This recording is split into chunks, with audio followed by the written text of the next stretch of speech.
शुभमुहूर्तायां शुभनक्षत्र शुभयोग शुभकरण शुभलग्न शुभमुहूर्त एवं गुण सकल श्रीगणविशिष्टायां अस्यां वर्तमानायाम् अस्यां चतुर्थ्यां शुभदोहम् अस्य बालगणायकालयस्य श्रीमन्महागणपति चतुर्थी महादिने विशेष अष्टोत्सवग्रहण सुबहोत्रोत्सवस्य भवनक्षत्रे लोके स्वर्णामदयस्य मृगरुषानक्षत्रे हरिवाणी नाम्न्याः नवीनी स्वर्णामदयस्य अनुराधानक्षत्रे नीलावरी नाम्न्याः पूर्णनक्षत्रे धनुश्री नाम्न्याः दृष्टान्त अंसा नाम्न्याः सुबहोत्रोत्सवस्य महानक्षत्रे कुमारनामदयस्य स्वाधी नक्षत्रे मकराजी नाम्न्याः पूर्णनक्षत्रे मोहनराम नामदयस्य पुनर्भूषणनक्षत्रे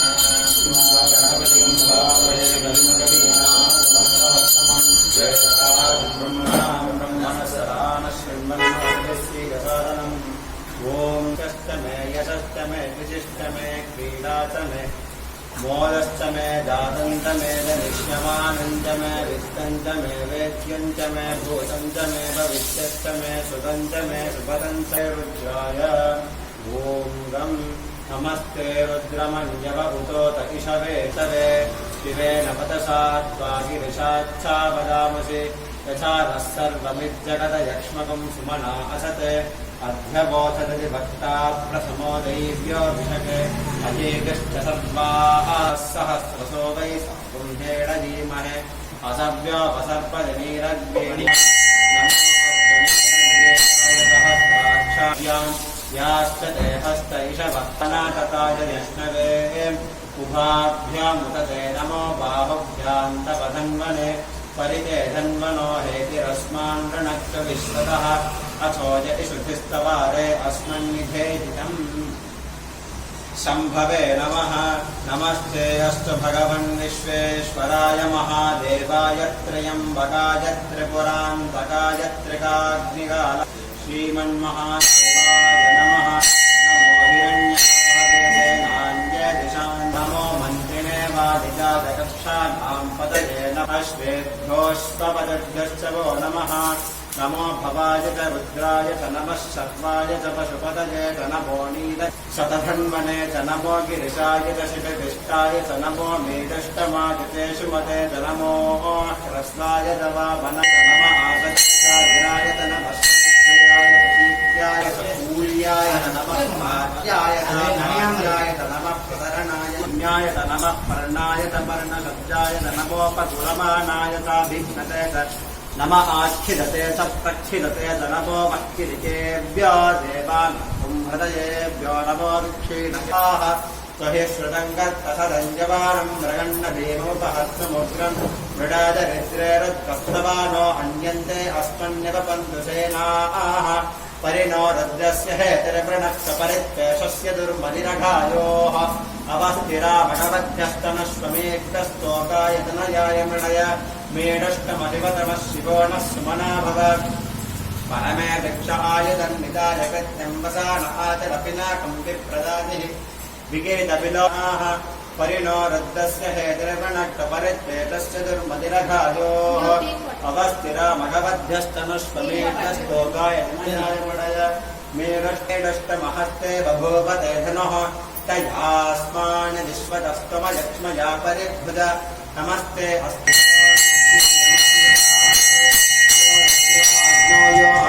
तनूश्च मे सर्वच मे पर्वत मेऽङ्गालितम् क्षेमश्च मे धृतिश्च मे विषयश्च मे पूयवाश्च मे नञ्च मे क्षुच्च मे बृहयश्चिराश्च मे बुद्गाश्च मे खल्वाश्च प्रियङ्गवश्च मे नवश्च मे श्यामाकाश्च मे दीवाराश्च मे यश्च मे प्रारश्च मे त्वमेदश्च मे पृथिवी दिशश्च मे यज्ञेन कल्पन्तां वित्त मे चामत मे स्तोतमरुषभश्च मे वेहश्च मे नश्वाञ्च मे धेनुश्च महायज्ञ कल्पताञ्चेन कल्पतां वना यज्ञेन कल्पतां पद मे तिष्ठश्च मे पञ्च च मे सप्त च मे नप्तदश च मे हरिश्च मे नवविगं ददिश्च मदेकत्विगं दश्च मे त्रयस्त्रिगं दश्च मे चतस्रश्च मे कवशत मे विभुश्च मे त्रविश्च मे दित्तवाश्च मे विश्वे देवास्तोक्तवातः प्रतिमाधर्मम्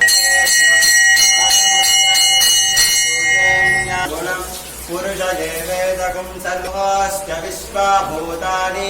त्रिपादस्यामृतं दिवि कृपादूर्ध ततो विश्वं चक्रावद साधनतो अत्यरिच्यत शरद्धविः तस्माज्जाता अजावयः यत्पुरुषं यदथुः कतिधा तथा लोकदाः अध्यः सम्बोधः पृथिव्यैरसाच्च विश्वकर्मणः समवर्तताधि अध्यः सम्बोधः पृथिव्यैरसाच्च विश्वकर्मणः समवर्तताधि तस्य त्वष्टा विदधद्रूपमेति तत्पुरतः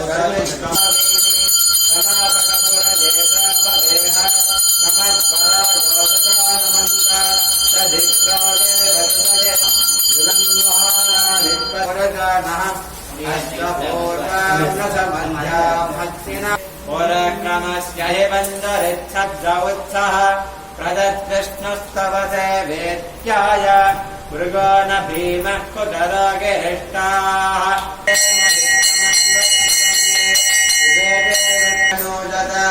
इन्द्र इद्धर्योः ससाः संवित्वावचो युजाः इन्द्र वज्रे हिरण्ययः इन्द्रादीर्घाय दक्षते आदोर्यगं रोहयद्दिवि विगोभिरद्रिमैरयत् इन्द्रवाजेषु नोऽव सहस्रप्रधनेषु च उग्र उग्राभिरोतिभिः तमिन्द्रं वाजयामहे महे वृत्राय हन्दवे प्राणो रक्षति विश्वे स यत्सर्वं जानसे यो देवो देवेषु विभोरन्ताराः तमित्राणं मनसोपशिक्षति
हरितशैलजामोदकम्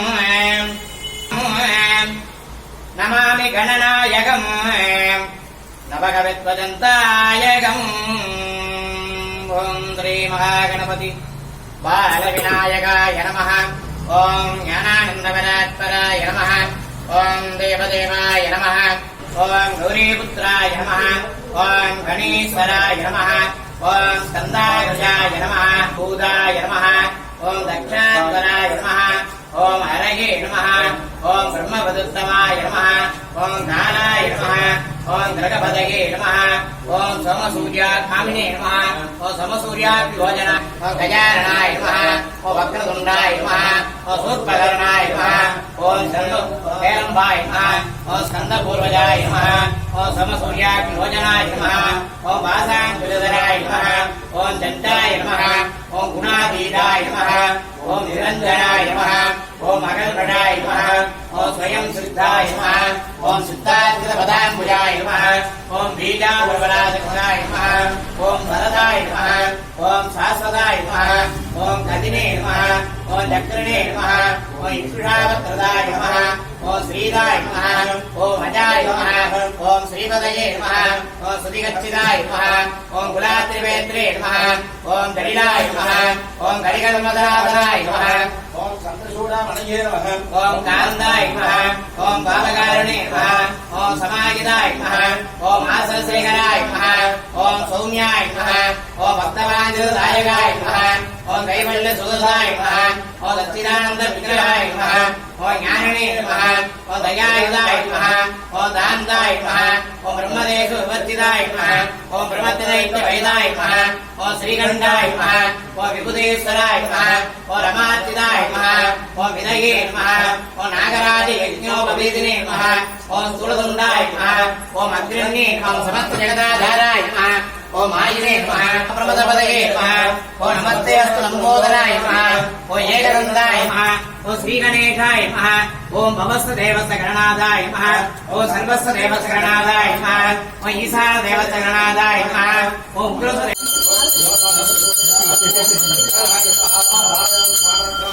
नाडीकरणं तदैवलं सामूलं एत सर्वमहानि वेद्यं निर्मलमान भवति सदपेनामणि प्रजावाहं मधुमान भवति देवं वेद यो वामायतनं वेद आयतनवान् भवति ॐ नमो व्रातपतये नमो गणपतये नमो प्रमदपतये नमस्ते अस्तु लम्बोदराय एकदन्ताय विघ्नविनाशिने शिवसुधाय श्रीवरदमूर्तये नमो नमः भद्रं दधातु भद्रं कर्णेभिः शृणुयाम देवाः भद्रं पश्येमाक्षभिर्यत्राः श्रीरन्ध्रीर्विभागमुदस्तनोभिः विधेम देवहितं जदायुः स्वस्ति न इन्द्रो वृद्धश्रवाः स्वस्ति न पूषा विश्ववेदाः स्वस्ति नस्तार्क्ष्यो हरिष्ठनेमिः स्वस्ति नो बृहस्पतिर्दधातु